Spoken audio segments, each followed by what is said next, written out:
ایک تو U S Congress میں یو ایس سینیٹر ہیں باب مینڈیز، جو کہ وہاں کی فارن ریلیشنز کمیٹی کے چیئرمین ہیں. انہوں نے بھی کہا ہے کہ وہ لوگ جو پاکستانی ہیں اور ڈول سٹیزنز ہیں بول نہیں رہی. جس قدر انسانی حقوق کی خلاف ورزیاں ہو رہی ہیں، اس کا عشر اشیر ہوتا تھا تو امریکی حکومت بول پڑتی تھی.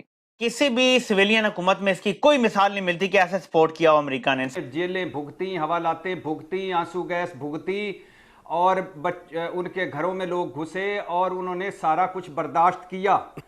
ان کو جس طرح پکڑا جا رہا ہے اور ہائی ہینڈیڈنس کی جا رہی ہے، انہوں نے اس کے کنسرن شو کیا اور انہوں نے کہا انسانی حقوق کی خلاف ورزیاں نہیں ہونی چاہیے لوگوں کو. وزیر اعظم کہتے ہیں کہ عمران نیازی کا قانون نافذ کرنے والے اداروں پولیس کو بدنام کرنے کی تازہ چال پر کوئی غلطی نہ کریں. عمران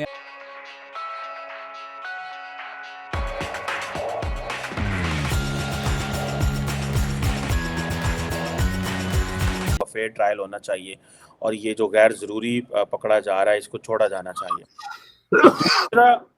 دوسرا سر اس میں یہ ہے کہ جو ہیومن رائٹس واچ کے جو ایگزیکٹو ڈائریکٹر ہیں کینتھ روتھ، انہوں نے بھی ایک سٹیٹمنٹ جاری کی ہے. انہوں نے کہا کہ اگر عمران خان کے خلاف جو ملٹری آپریشن جو کیا اسے کہتے ہیں قانون کے تحت اگر ٹرائل ہونا ہے تو اٹ مینس کہ عمران خان کے خلاف کوئی کیس نہیں ہے ان کے پاس، لیکن یہاں پہ باقی کیسز بڑے ویک ہیں. تیسرا، پاکستان کے اپنا ایک بڑا prestigious human rights commission of Pakistan ہے، اس نے بھی یہی بات کی ہے. پھر صاحب کیا لگتا ہے کہ اب دنیا انڈیا کو لیکچر نہیں کرتی، اور اگر انڈیا کو لیکچر کریں تو انڈیا جو ہے ان کو سنب کر دیتا ہے، جواب دیتا ہے، ویزے نہیں دیتا.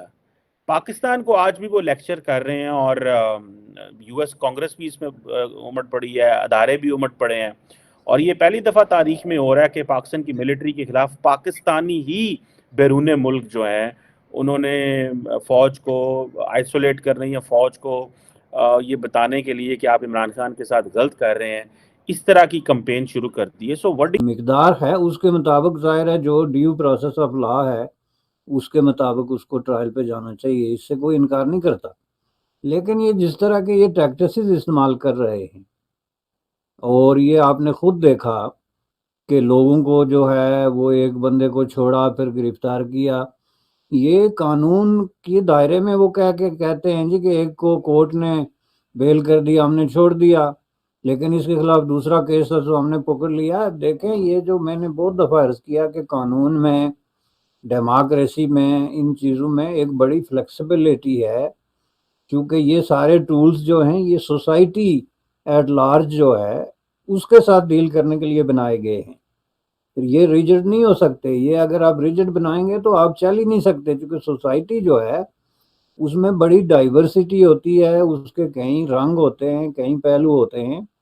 تو آپ کو یہ چیزیں قانون، یہ چیزیں ایک گائیڈ لائن، ایک پرنسپل کے طور پہ سامنے رکھ کے تو آگے بڑھنا ہوتا ہے. اب قانون میں یہ گنجائش ہے کہ آپ نے کسی شخص کو، جج نے جو ہے وہ رہا کر دیا تو اس کے خلاف دوسرا کیس ہے تو اس کو فوراً جو ہے جیل کے باہر گردن سے پکڑیں، یعنی بازو سے نہیں بلکہ گردن سے پکڑ کے تو ایسے گھما کے تو اس کو پھر اندر لے جائیں. تو یہ کون سا قانون ہے؟ یہ فاشزم ہے. اور میں آپ کو بتا دوں کہ یہ بالکل اس طرح کا فاشزم ہے جس طرح کا ہم بڑی بڑی مثالیں دیتے ہیں ہٹلر اور میسولونی اور ان لوگوں کی. فرق صرف اتنا ہے کہ اس وقت زمانے مختلف تھے اور ایک تصادم کی کیفیت ڈیفرنٹ تھی، ورنہ انہوں نے جو رنگ دکھائے ہیں جس طریقے سے اور جس لا قانونیت کا انہوں نے مظاہرہ کیا ہوا ہے، یہ اگر سامنے رکھ کے دیکھا جائے تو میں سمجھتا ہوں کہ یہ جو رد عمل ہوا ہے یہ بھی بہت کم ہوا ہے. اس سے کہیں زیادہ رد عمل جو ہے وہ ہونا چاہیے تھا. آپ نے U S foreign relation committee کی بات کی. یو ایس میں کتنے لوگ ہیں پاکستانی جو وہاں پہ پرماننٹ ریزیڈنٹ ہیں یا سٹیزن ہیں یا جو بھی ہیں، اور ان کا تعلق ان واقعات کے ساتھ ذاتی طور پہ بنتا ہے، تو وہ اگر ایک جو ہے ایک چھوٹی سی ای میل ہی بھیج دیں اپنے سینیٹر کو تو وہ بات فارن ریلیشن کمیٹی تک جائے گی. چونکہ یہ یو ایس کانگریس کے حوالے سے U S as a state اور اس کی جو رولنگ ایلیٹ ہے اس کے بارے میں آپ جو کچھ بھی سوچتے ہیں وہ اپنی جگہ درست بھی ہو سکتا ہے یا غلط بھی، اس پہ بات ہو سکتی ہے، لیکن یہ جو یو ایس کانگریس ہے، الیکٹڈ ریپرزنٹیٹیوز ہیں، یہ لوگ ہیں، یہ جو ہے اپنے کانسٹیچوئنسی کو جواب دہ ہوتے ہیں، تو انہوں نے دیکھنا ہوتا ہے کہ آپ کا ایک آدمی بھی جو ہے اس نے آپ کو خط لکھ دیا تو انہوں نے اس کو جواب دینا ہوتا ہے کہ آپ کا خط ملا، میں نے کیا کیا، اور اگر وہ نہیں کرے گا تو نیکسٹ ٹائم ممکن ہے آپ کا اس سے کسی فنکشن میں، کسی ایونٹ میں جو ہے وہ فیس ٹو فیس بات ہو جائے تو وہ پھر آپ سے پوچھے گا کہ what do you think, what did you do on this.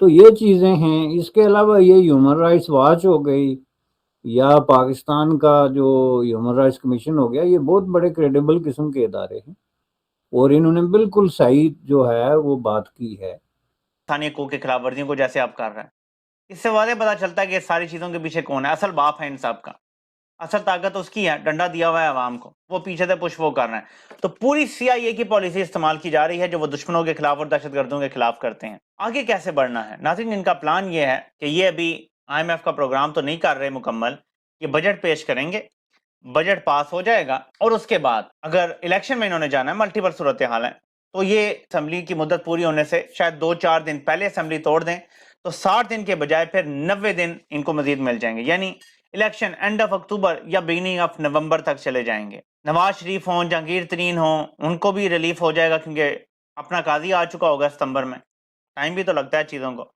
اور نمبر 2، تحریک انصاف پہ پابندی بھی سپریم کورٹ کے ذریعے ہی لگ سکتی ہے، تو وہ بھی اپنا قاضی پوری طرح سے فیسیلیٹیٹ کر سکتا ہے ممکنہ طور پہ، اگر عمران خان تب تک مائنس نہیں ہوتے یا ان پہ کوئی فوجداری مقدمہ چلا کے ان کو کوئی سزا نہیں دے دی جاتی. کیونکہ ابھی تو جو نیب کے بھی کیسز ہیں، سارے کیسز ہیں، یہ اگر یہ کسی ہائی کورٹ میں جائیں گے نا، نچلی عدالت سے، یہ اٹھا کے ردی کی ٹوکری میں پھینک دی جائیں گے. کینگرو کورٹ کے علاوہ کسی جگہ سے عمران خان کو سزا نہیں دلوا سکتے.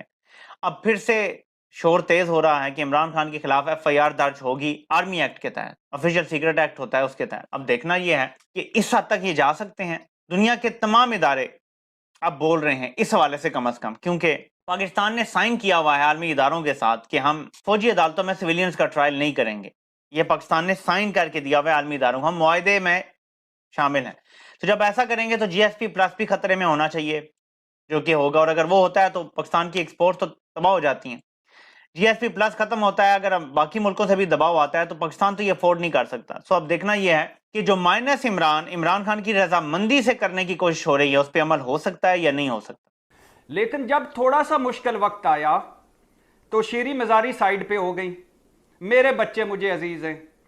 تھوڑا سا مشکل وقت آیا، اسد عمر عہدے چھوڑ گئے کہ 9 مئی کو جو ہوا وہ غلط ہے. تھوڑا سا مشکل وقت آیا، عامر کیانی، فیاض چوہان سمیت 20 پارٹی چھوڑ گئے کہ پاک فوج ہماری فوج ہے. تھوڑا سا مشکل وقت آیا، فواد چودھری پتلی گلی سے نکل گئے کہ میں سیاست سے بریک لینا چاہتا ہوں.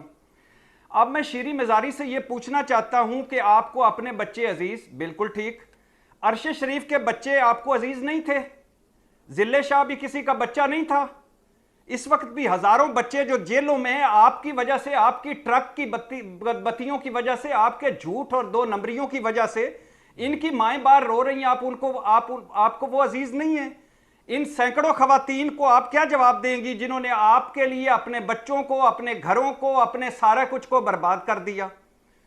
لے کے رہیں گے آزادی، چھین کے رہیں گے آزادی، اور ہر وقت خون گرمانے والے اور دونوں اسمبلیاں توڑوانے والے فواد چودھری صاحب، آپ حقیقی آزادی اور جہاد میں بریکیں بھی لگتی ہیں، یعنی GT روڈ تے بریکاں لگ گئی ہیں، بلو تیری چال وے کے بریکیں بھی لگ جاتی ہیں حقیقی آزادی میں، اور جہاد میں بریکیں بھی ہوتی ہیں.